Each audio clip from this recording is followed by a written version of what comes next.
So today is Tuesday and guess what? Meron na tayong vacuum, guys! Thank you so much sa mga nag-suggest ng Shark. And na-try ko na din pala siya at super goods nga siya, guys. Parang $200 ata dapat to. And then, nagtingin kami online, meron sa Target, naka-sale ng $129. So, nabili lang namin siya ng $129 at super okay na okay siya. Bali, ito pala is, meron siyang cord. Dapat cordless yung bibili namin, pero madami ding nagsasabi na pag daw cordless, parang hindi siya super magaling. Parang mas powerful daw pag may cord. So, yun yung ginawa na namin. At yeah, mag-vacuum muna tayo. So, thank you.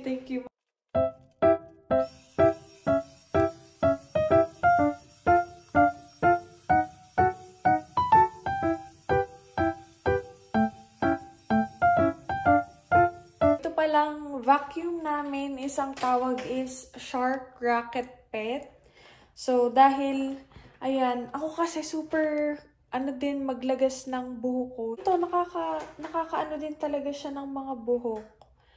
Nasasak niya ng okay. Tapos, one thing na na-realize namin is super ganda pala ng ganitong floor, guys. Dahil, sa California, yung bahay namin, yung tiles namin is para siyang cream, ganon. Tapos, yung bahay namin sa Pilipinas, ang tiles namin doon is white. So, kitang-kita talaga pag naglalagas yung buhok mo. This time, guys, ayan, dahil ganito nga ang aming floor, hindi na siya nakikita. So, sabi ko kay Austin, pag pag nagkabahay tayo, ganito dapat yung floor, ha? Para hindi nga masyado kita yung mga paglalagas ng buhok ko.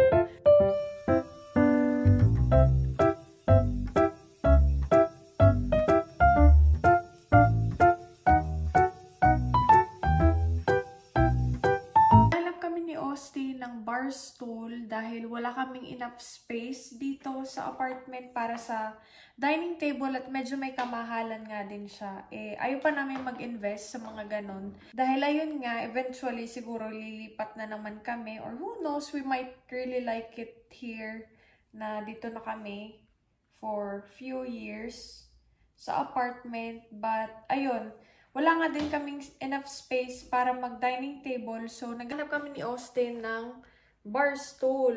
So, yung mga nakikita namin sa online, 150 per chair. So, medyo may kamahalan din siya. Tapos, meron nga din akong mga nakita sa Amazon na nagustuhan ko.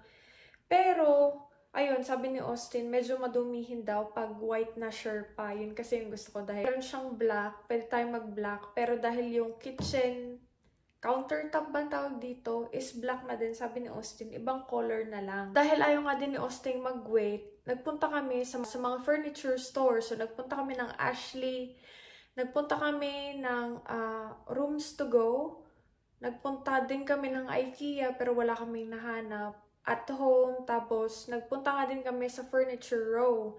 So, dun sa Furniture Row, meron kaming nahanap na color beige siya. So, dahil nga ayaw ni Austin ng black, ayaw din niya ng white. So, magbe-beige kami dahil meron din kami mga touch of beige dito sa apartment. So, ayun, meron kaming nahanap na beige at ayun nga, nung nandoon kami, gustong-gusto din ni Austin yun. Nagustuhan ko din naman siya, pero mas gusto ko yung nasa sa Amazon. So, sinabi ko sa kanya na, parang mas gusto ko talaga yung sa Amazon. So, yun, naguluhan na naman kami. Ang dami na naming na puntahang store that day. At pagod na din siya sa kalalakad. So, sabi ko, parang mas gusto talaga yung nasa sa Amazon. So, yun. Medyo nagtampo na siya at ayaw na niya akong kausapin dahil nga pagod na siya sa paghahanap. So, ayun, umalis kami ng Furniture Row. Tapos, nagpunta pa kami sa ibang stores. Pero dahil nga, silent treatment na ang atake ni Austin, sabi ko, sige, pumunta na tayo sa Furniture Row. Yun na bibilhin natin yung gusto mo.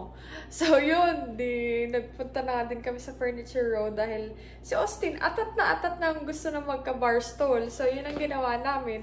Pumunta kami sa Furniture Row dahil bibilhin na nga namin yung beige. Maganda din naman nga siya. Tapos, parang $109 lang per each. So, 220 plus tax lang yung babayadan namin.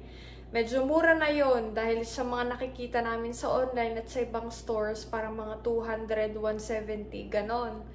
So, ayun, nung pumunta na kami doon, bumalik kami sa Furniture Row. So, sinabi na niya doon sa pinaka-sales associate na bibilhin na namin yung dalawang beige na mas mataas. Yung nasa sa ano kasi nila, yung nung tawag dito, yung pinaka-display nila is yung mababa lang, yung pang normal na dining table. Pero sabi nila, meron daw sila nung matataas. Yung bar stool na matataas nga. So, ang gusto din pala sana namin is swivel. At yun nasa sa Amazon, swivel siya. Tapos yun sa Furniture Row, hindi siya swivel. So, ayun. Pero nag-okay na ako dahil nga si Austin gustong-gusto nang bumili. So, nung pagdating namin doon, sabi ng sales associate, i-check lang daw niya sa computer. At nung pagka-check niya sa computer, ayun, wala pala silang stock doon mismo sa store. So, kailangan pa nilang orderin, tapos dadating pa doon within 2 to 3 weeks. So, yun, nalungkot na naman si Austin dahil nga gustong-gusto na niyang bumili. At pag gusto niya, pag bumili siya, yung madadala na kagad namin sa apartment at maaayos na kagad namin para wala na nga kaming problema dito. So, dahil nga gano'n na nangyari, ayun na ni Austin dahil maghihintay din. So, sabi niya, kung maghihintay din, edi doon na lang tayo sa Amazon. At least, swivel yung naiikot siya.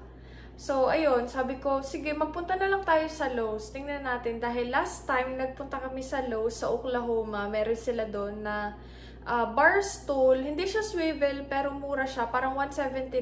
Naging sale siya ng $89 na lang ata dahil parang isa na lang ang stock nila or dalawa, ganun. Pero hindi namin siya binili dahil nga hindi namin alam kung ano bang kailangan namin sa magiging future place namin. So, ayun nga, nagpunta kami ng Lowe's, tapos nagtingin-tingin kami doon. At yun mismo guys, na nakita namin sa Oklahoma na $89, doon sa Lowe's na napuntahan namin, $44 na lang siya. So, super sale na. From $179, $44 na lang siya. Eh, maganda din yung color niya.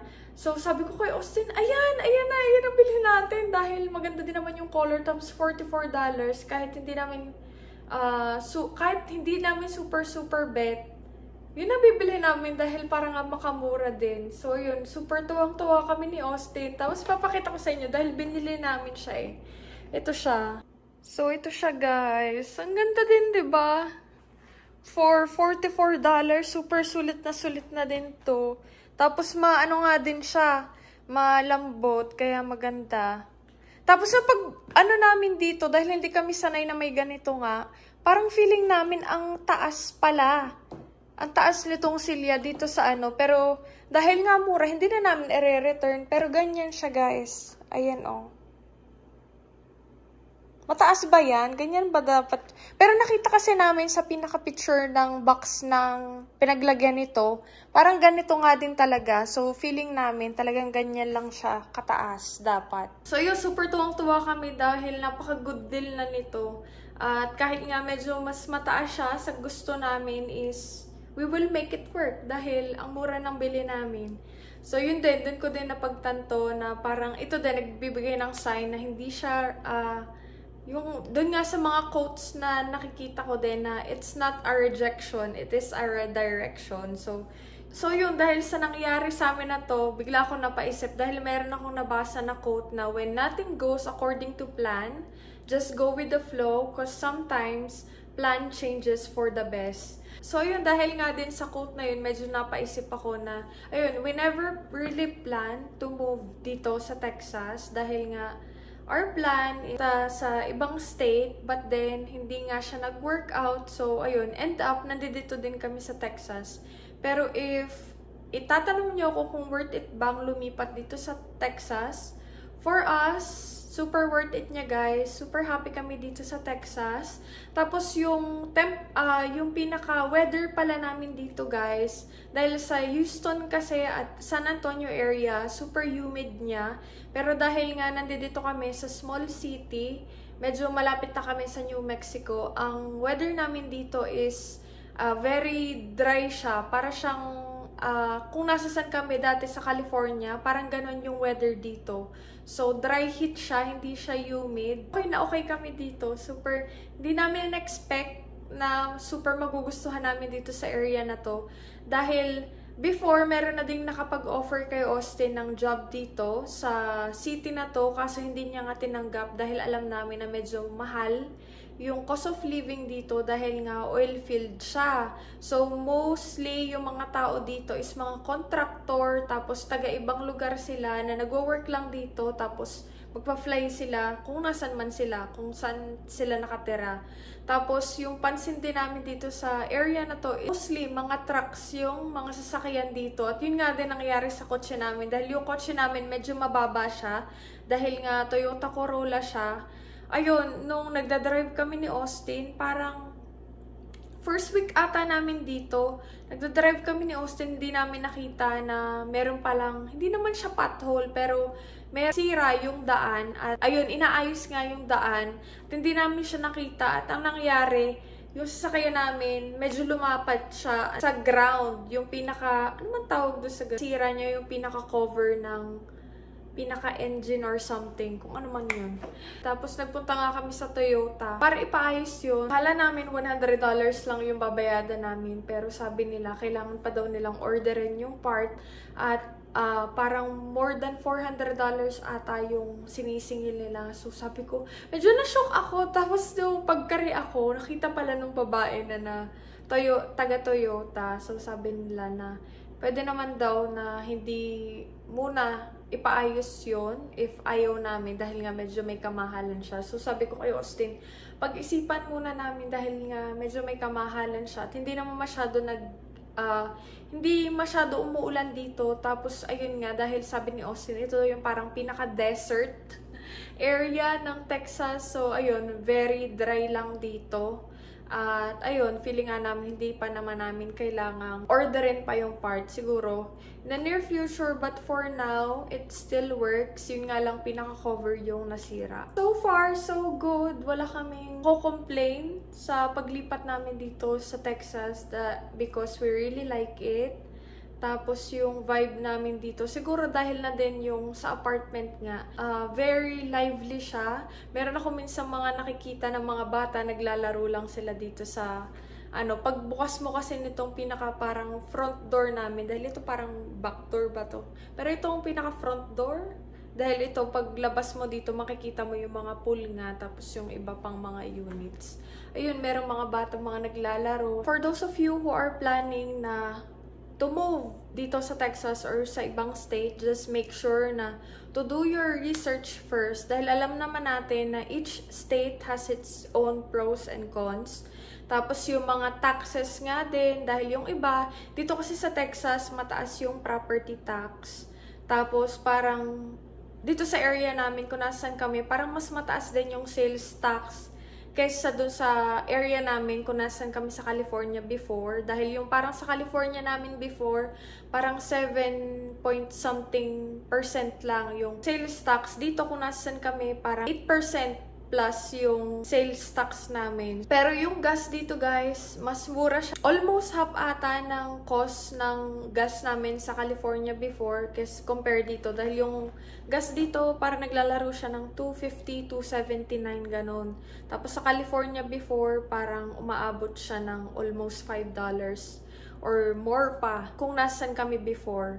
Siguro sa mga susunod na pagkakataon, isi-share ko sa inyo yung cost of living namin sa California versus dito sa Texas para magka-idea din kayo.